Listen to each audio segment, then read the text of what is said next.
तो कैसे हो बच्चों। आज हम द इंचेंटेड पूल का बाकी का हिस्सा कवर करेंगे। बहुत ही आराम से हम लोग चैप्टर को देखेंगे, कोई जल्दीबाजी नहीं है। बहुत ही धीरे धीरे मैं पढ़ाऊँगा ताकि आप लोग आसानी से समझ सकें उसको।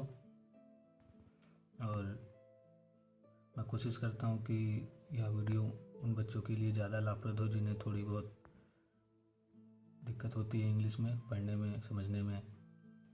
तो इसलिए मैं बहुत ही आराम से पढ़ाऊँगा। तो चलिए आगे का हिस्सा आज देखते हैं। कल कहाँ तक हुआ था? कल यक्ष ने प्रश्न किया था कि who accompanies a man in death? Dharma that alone accompanies the soul in its solitary journey after death। ठीक है, तो यक्ष प्रश्न करता कि मृत्यु में कौन साथ देता है? तो धर्मराज युधिष्ठिर जवाब देते हैं, धर्म मृत्यु के बाद आगे की यात्रा में केवल एकमात्र साथी होता है। ठीक, तो चलिए अब आगे देखते हैं यहाँ से।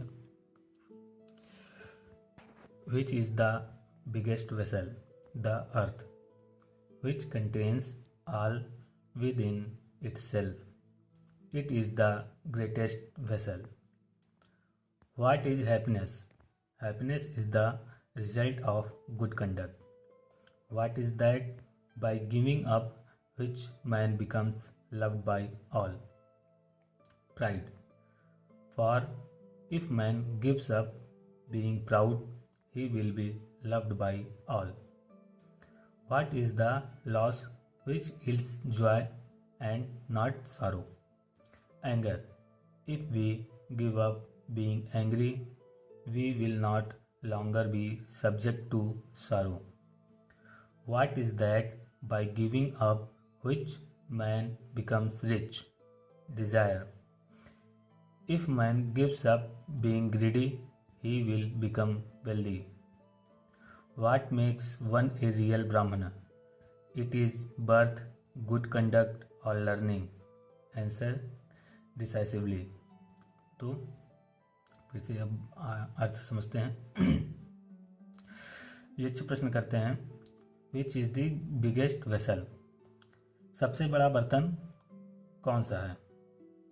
तो युधिष्ठिर जवाब देते हैं, the earth, Prithvi, which contains all with in itself, कि जो अपने में सब कुछ संजोए हुए है। इज द ग्रेटेस्ट वेसल, सबसे बड़ा बर्तन है।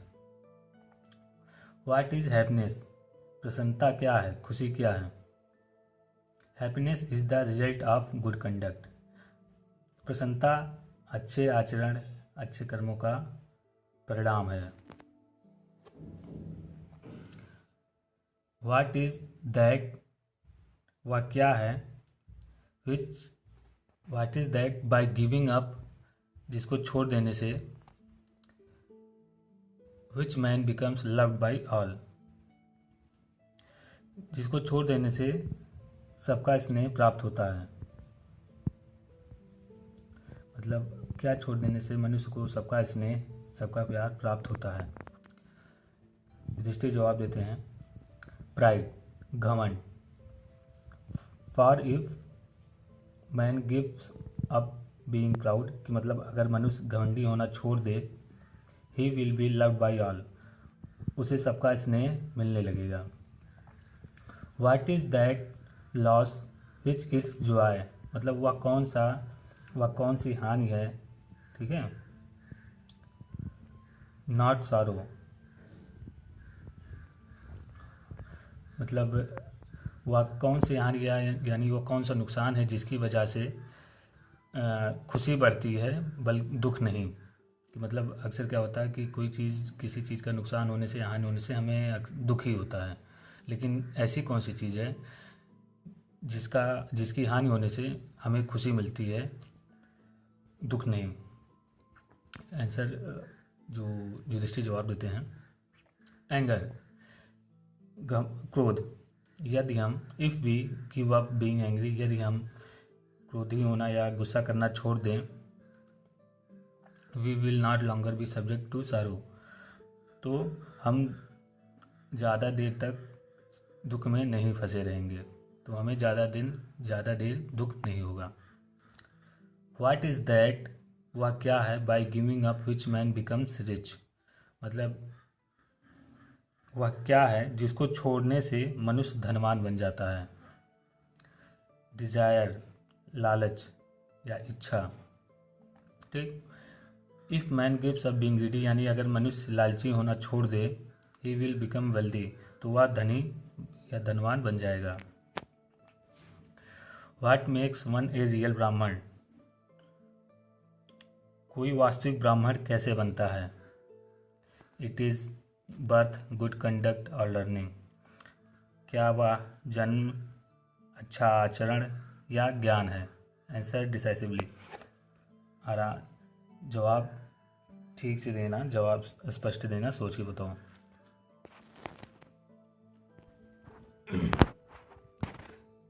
Birth and learning do not make one a real ब्राह्मण।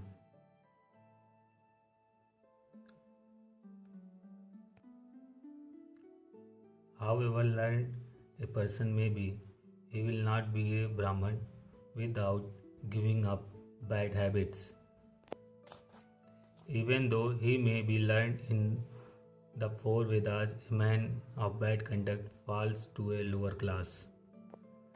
तो क्या मतलब है कि बर्थ एंड लर्निंग यानी जन्म और ज्ञान से कोई ब्राह्मण नहीं बन सकता। गुड कंडक्ट एलोन डज, जब तक कि वह केवल अच्छा आचरण ही किसी को ब्राह्मण बनाता है।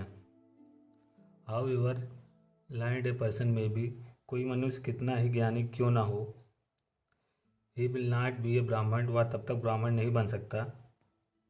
Without giving up bad habit, जब तक वह अपने बुरी आदतों, दुर्गुणों को छोड़ नहीं देता। Even though he may be learned in the four Vedas, यदि कोई मनुष्य चारों वेदों का ज्ञाता है। A man of bad conduct falls to a lower class, लेकिन दुर्गुणी है तो वह निम्न जात में ही गिना जाएगा। यहाँ पर ब्राह्मण का अर्थ किसी जात या धर्म से नहीं है, ब्राह्मण का अर्थ है एक अच्छा इंसान जो अच्छे कर्म करता हो। ठीक, आगे देखते हैं। What is the greatest wonder in the world, every day man see creatures depart to Yam's kingdom and yet those who remain want to live for ever, this truly is the greatest wonder. Thus the Yaksh put many questions and Yudhishthir answered them all. In the end, the Yaksh asked, O king, one of your dead brothers can now be revived. Who do you want to come back to life? अब देख लेते हैं। What is the greatest wonder in the world? विश्व का सबसे बड़ा आश्चर्य क्या है। वंडर यानी आश्चर्य। युधिष्ठिर जवाब देते हैं, every day man see creatures, कि प्रतिदिन मनुष्य प्राणियों को, डिपार्ट टू यम्स किंगडम, प्रतिदिन प्राणियों को यमलोक जाते हुए देखता है। And yet those who remain want to live for ever, तब भी जो जीवित हैं वे हमेशा के लिए जीवित रहने की इच्छा रखते हैं। This truly is the greatest wonder, वास्तव में यही सबसे बड़ा आश्चर्य है। मतलब कि जो मनुष्य है वह आसपास सबको किसी न किसी, सबकी मृत्यु होती रहती है, देखता रहता है, लेकिन तब भी अक्सर लोग चाहते हैं कि वह हमेशा के लिए जीवित रहें। यही सबसे बड़ा आश्चर्य है। अगला कुछ था फिर कि दस द यक्ष पुट मैनी क्वेश्चन, इस तरह यक्ष कई सारे क्वेश्चन युधिष्ठिर के सामने रखते हैं। And Yudhishthira answered them all, और युधिष्ठिर सारे प्रश्नों का जवाब अच्छे से देते जाते हैं। In the end Yaksha asked, अंत में यक्ष पूछते हैं, ओ किंग, हे राजन, one of your dead brothers can now be revived, मतलब कि one of your dead brothers, तुम्हारे सभी मृत भाइयों में से एक को कैन नाउ बी रिवाइव्ड यानी पुनर्जीवित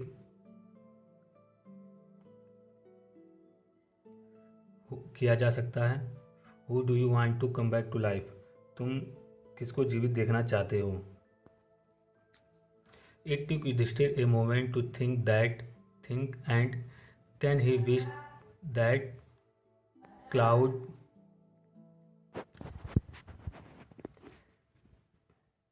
complex, lotus-eyed, broad-chested, and long-armed Nakul, laying like a fallen ebony tree, might arise.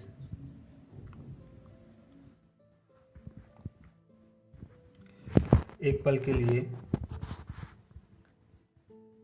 Yudhishthir ने सोचा, फिर इच्छा प्रकट की कि मेघवर्ण और कमल नयन यानी कमल की आंखों के समान चौड़े सीने व लंबी भुजाओं के स्वामी नकुल को जीवित किया जाए, जो गिरे हुए तेंदु के वृक्ष सा पड़ा है।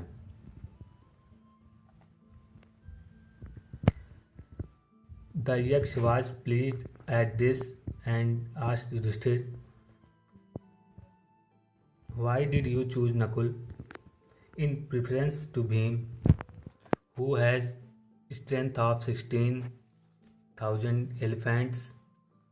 I have heard that Bhim is most dear to you, and why not Arjun, whose strength in arms is your protection? Tell me why you choose Nakul rather than either of these two.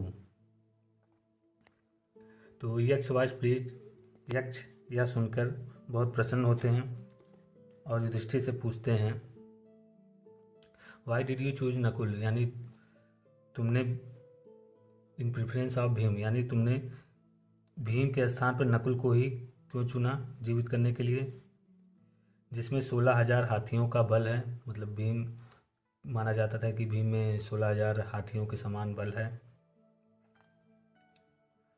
और I have heard, मैंने सुना है, that Bhim is most dear to you, कि भीम तुम्हारा सबसे अधिक प्रिय है।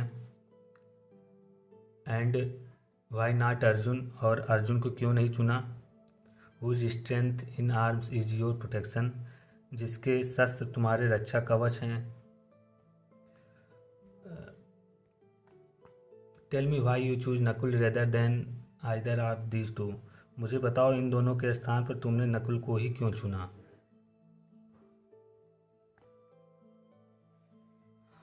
Yudhishthir replied, O Yaksh, Dharma is the only shield of man and not Bhim or Arjun. If Dharma is given up, man will be ruined.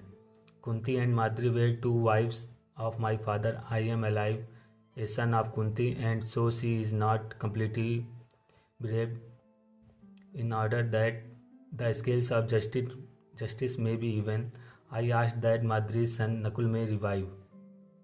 The Yaksh was most pleased with Yudhishthir's impartiality and granted that all his brothers would come back to life. It was Yam, the Lord of Death, who had taken the form of Yaksh so that he might see Yudhishthir and test him. He embraced Yudhishthir and blessed him, then he disappeared. तो Yudhishthir replied, Yudhishthir ने उत्तर दिया,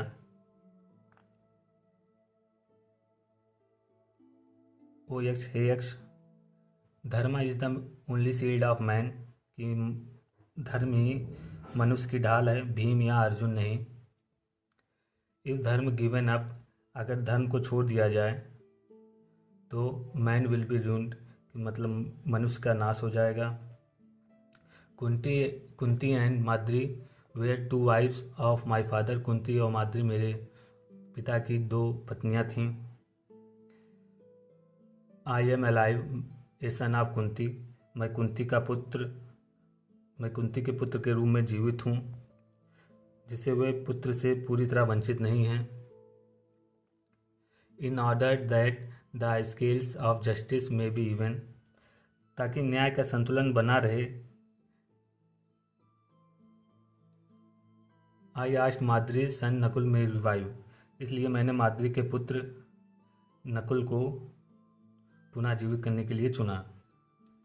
the Yaksha was most please with Yudhishthira in partiality, यानी यक्ष बहुत ही युधिष्ठिर की निष्पक्षता और न्याय भाव से बहुत ही प्रसन्न होता है और उनके सभी भाइयों के प्राण लौटा देता है।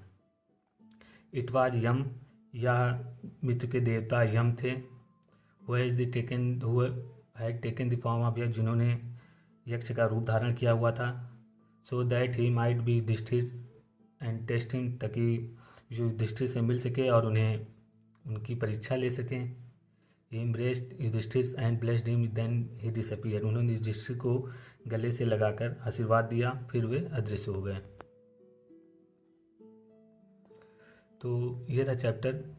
एक बार इसका पूरा सार फिर से समझ लेते हैं कि युधिष्ठिर की परीक्षा लेने के लिए यम यक्ष का रूप धारण करते हैं और उनसे कई प्रश्न पूछते हैं। युधिष्ठिर अपने बुद्धिमत्ता का परिचय देते हुए सारे प्रश्नों के जवाब सही सही देते हैं और अंत में उनके सारे भाइयों को आजीवित कर दिया जाता है। तो ये था हमारे चैप्टर द एन्चेंटेड पुल। बाकी का कल हम लोग इसका पैराग्राफ का क्वेश्चन सॉल्व करने की कोशिश करेंगे और इसके वर्ड मीनिंग आप लोग कॉपी में नोट से बना लीजिएगा। बाकी जो दिक्कत होगी बताइएगा। चलिए ठीक है, घर पे ही रहिए, सुरक्षित रहिए।